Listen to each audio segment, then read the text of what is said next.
Today we're at the National Tropical Botanical Garden on the beautiful island of Kauai. I'm with Mike Demota, who is the curator of living collections here. NTBG has a long history with native plant conservation going back to the late 1970s with some of our very well-known field botanists.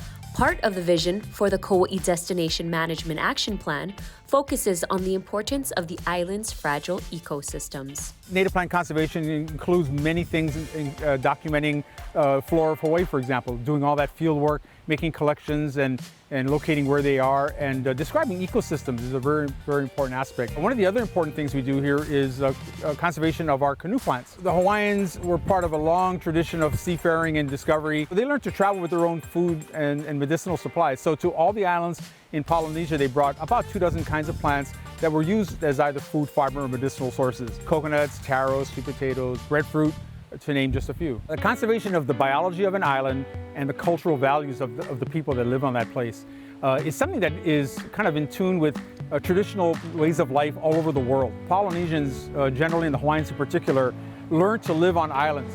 And so they learned to live in concert with the islands. When they arrived, they didn't do things that would upset the ecosystem because they realized they depended on it. They understood how important it was to maintain the watershed, and their agricultural practices and their lifestyles actually helped to enhance ecosystem function.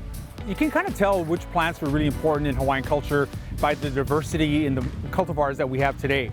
Now with taro, we all grew up eating poi here, and there's only about 3 or 4 varieties of taro that are grown for poi.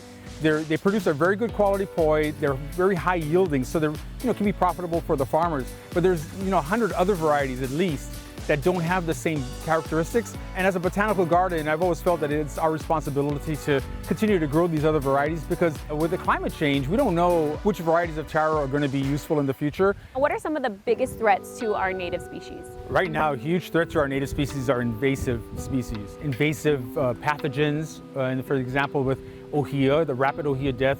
But then there's, of course, feral pigs and goats and deer trampling in the forest, eating up everything on the ground. Then invasive plants and trees. They are aggressive, and they replace our native plants very, very easily. The loss of our native species, particularly up in the watershed, would be detrimental to us even living here. Everybody can contribute. By planting a few native plants in your yard, you're providing habitat for even native insects, which are an important part of the ecosystem. And people can also come down here to the National Tropical Botanical Gardens and get more information. They can come and take some tours. You can go on our garden's website and read about the tours that are available here. You can also go on our garden website to see how you can help NTBG.